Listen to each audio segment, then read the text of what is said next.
Ontem, 27 de janeiro, foi lembrado o dia em que, há 75 anos, o Exército Vermelho libertou os prisioneiros do mais famoso campo de concentração nazista em Auschwitz, na Polônia. Eu começo esse vídeo com essa informação porque o tema do vídeo é transição socialista e violência.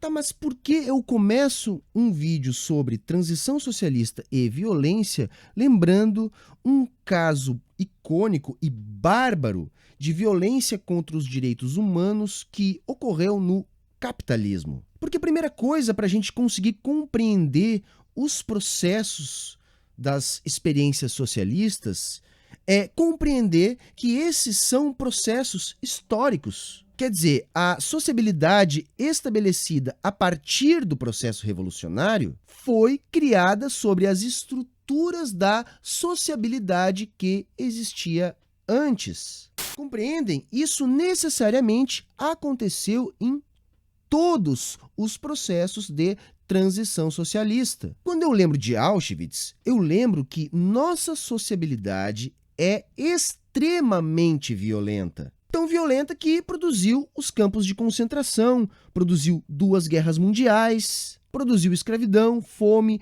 genocídios e violações dos direitos humanos por todo o planeta. Lembro que a violência está presente na nossa sociabilidade não só na forma da violência direta do Estado sobre as pessoas, como uma ferramenta de controle social, mas também de forma simbólica e indireta. Simbólica no sentido de existirem na nossa sociabilidade estruturas sociais extremamente violentas que causam danos graves à saúde de indivíduos com mais dificuldades de se adaptar a essas estruturas. Essas dificuldades são impostas em diferentes graus aos indivíduos inseridos em diferentes classes sociais dentro dessa sociabilidade que a gente está falando. O indivíduo não tem culpa do nível de dificuldades que enfrenta. E a não adaptação do indivíduo faz com que ele sofra violência. E indireta, porque os indivíduos que sofrem coerção por causa dessa forma que nós nos organizamos para produzir as condições materiais necessárias à vida, quando não domesticados, violentam outros indivíduos dessa mesma sociabilidade. Só que dizer que a nossa sociabilidade é violenta não basta. Temos que perceber a espécie humana como uma espécie animal que vem adaptando o uso de diferentes formas de violência ao longo de sua evolução. Isso quer dizer que toda a sociabilidade humana tem um certo grau de violência em sua estrutura para se manter estável.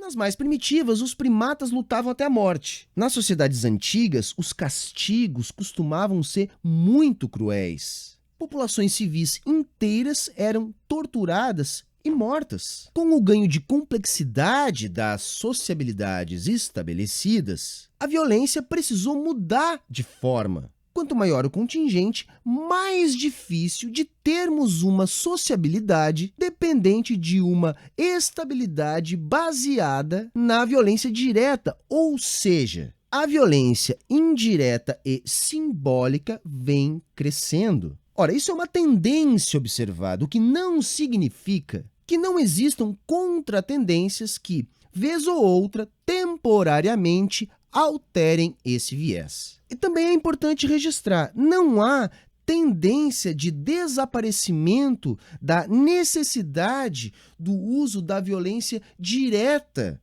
em meio ao crescimento do uso da violência indireta e simbólica. Todo o aparato de força para violentar a população sob o controle do Estado segue se especializando. Sua presença é o que chancela o crescimento do uso da violência simbólica e indireta para o controle social.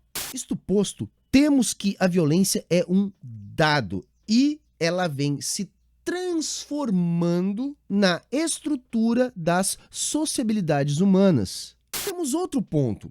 o ganho de complexidade das sociabilidades humanas, maior população, maior produção, circulação e consumo de bens, mercadorias e serviços, demanda o aperfeiçoamento da estrutura de controle baseada na força e demanda o aumento da violência simbólica e indireta na sociedade. Quer dizer, quanto mais complexa é a sociabilidade estabelecida para a produção e reprodução dos meios necessários para a manutenção da vida, mais a violência sai do campo do controle político, em forma de violência direta do Estado contra a sociedade, e mais a violência indireta e simbólica aparece no seio da sociabilidade. E, ao mesmo tempo, também, mais a estrutura violenta do Estado se especializa, a fim de servir como um poder moderador da violência simbólica e indireta existentes na sociedade. Importante, essa tendência de manutenção da violência como controle social se observa somente nas sociabilidades baseadas no uso da força, ou seja, nas que têm propriedade privada dos meios de produção. O resultado dessa especialização da violência nas sociedades complexas é que, se a estabilidade social se abala a partir dos conflitos sociais existentes entre as classes antagônicas da sociedade, toda a estrutura de força altamente violenta do Estado é colocada em ação até a estabilidade ser garantida. Esses processos violentos são extremamente corriqueiros no capitalismo, que é a mais complexa e especializada de todas as sociabilidades que já construímos até hoje. Aí se tem que chamar a atenção. Quando os processos de violência simbólica e indireta para a contenção dos choques sociais falham, aparece todo o poder altamente especializado e destrutivo do Estado capitalista a fim de estabilizar a sociedade. Por isso, esse poder de violência é um poder que precisa crescer, mesmo que não seja imediatamente usado. Então, vamos juntar tudo isso. Uma população grande demanda maior complexidade da sociabilidade estabelecida. A sociabilidade mundialmente estabelecida se baseia na força para conseguir essa estabilidade. A tendência de uma sociabilidade altamente complexa e baseada na força é aumentar o poder de força do Estado e transferir as formas usuais de violência contra a população em forma de violência simbólica e ou indireta, usando a violência bruta e poderosíssima do Estado em casos de maior conflito social. Percebem? Nossa sociedade é extremamente violenta. Sempre foi. Não está deixando de ser. Só a violência vem mudando de lugar. E toda vez que o bicho pega, a violência volta a ser exercida de maneira direta pelo Estado contra a população. Agora vamos juntar a isso. Todo o processo de transição socialista nasce do aprofundamento do choque social. E nasce, isso é muito importante, de uma sociabilidade baseada no uso da força. A experiência socialista não cai de paraquedas no planeta. Gente, isso quer dizer que todo o processo revolucionário é violento. Não só as revoluções socialistas, todas as revoluções. A inglesa, a francesa, a americana. Não só as do nosso tempo, mas todas as transformações bruscas na sociedade. Em todas as sociedades onde os recursos são privatizados por uma classe ou por indivíduos. Em todas as sociedades com essas características, as transformações foram extremamente violentas. Foram violentas pela própria estrutura violenta das sociedades que se baseiam no uso da força para se manter. Foram ainda mais violentas porque, em momento de choque social agudo, a violência do Estado desse tipo de sociedade é ainda maior. Ora, se todas as experiências socialistas nasceram de sociabilidades baseadas no uso da força, é evidente que esses processos foram também altamente violentos. Agora, o importante é perceber é que essa violência não é uma característica do socialismo. É característica de todas as sociabilidades humanas baseadas na força. E toda sociedade onde há controle privado ou de uma classe sobre os meios de produção é uma sociedade baseada no uso da força.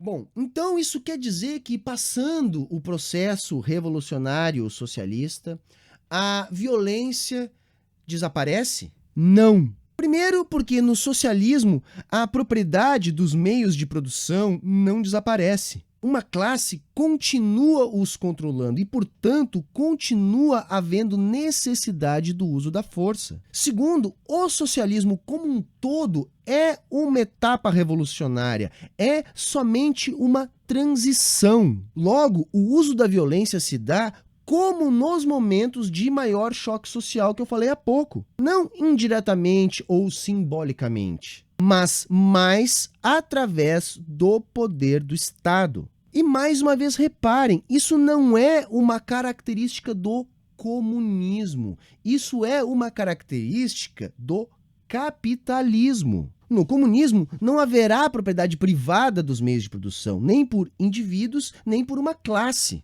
Então, não há necessidade do uso da força para estabilizar a sociedade. E o uso da violência é uma característica das sociabilidades baseadas no uso da força. Ou seja, das sociedades onde existe a propriedade privada dos meios de produção. O comunismo é baseado na cooperação, não na força. O socialismo, assim como o capitalismo e por causa do capitalismo, também se baseia na força. O socialismo nasce do capitalismo e se constrói a partir das estruturas políticas e produtivas que já existiam. É impossível transitar de um sistema centrado no uso da força para um sistema centrado na cooperação sem partir das estruturas existentes. Mesmo que o processo revolucionário destrua as antigas estruturas do capitalismo, as que nascem no lugar são nascidas de pessoas e culturas estabelecidas no capitalismo. Gente, não há como zerar e começar de novo. Esse novo é um processo, e como todo processo social, onde o novo ainda não nasceu e o velho ainda não morreu, a violência é grande. O socialismo real é uma evolução dessa lógica. Não é, portanto, um processo apartado da realidade que o deu origem. E a violência, nesse sentido, apenas segue se desenvolvendo e se transformando como no capitalismo. Com a diferença que, em uma transição socialista bem-sucedida, a tendência da violência é desaparecer, ao contrário do capitalismo que depende dela. Por isso, galera, nunca aceite que digam que o comunismo é um sistema violento. Não, violento é o capitalismo. O comunismo é justamente o que pode acabar com a violência. Tá ok, galera? Se você gostou desse vídeo, curte, compartilha com os seus amigos, se inscreve aqui no canal e clica no sininho para receber as nossas notificações. E lembrando sempre, todo o conteúdo do Saia da Matrix é um oferecimento dos nossos apoiadores. Seja um apoiador do canal e ajude o Saia da Matrix a se manter no ar, tá? Aqui na descrição o link do nosso Apoia-se, que é uma maneira fácil de ajudar o canal, e também o link do nosso site para outras formas de estar colaborando. Valeu, galera! Falou, grande abraço a todas e a todos e até a próxima!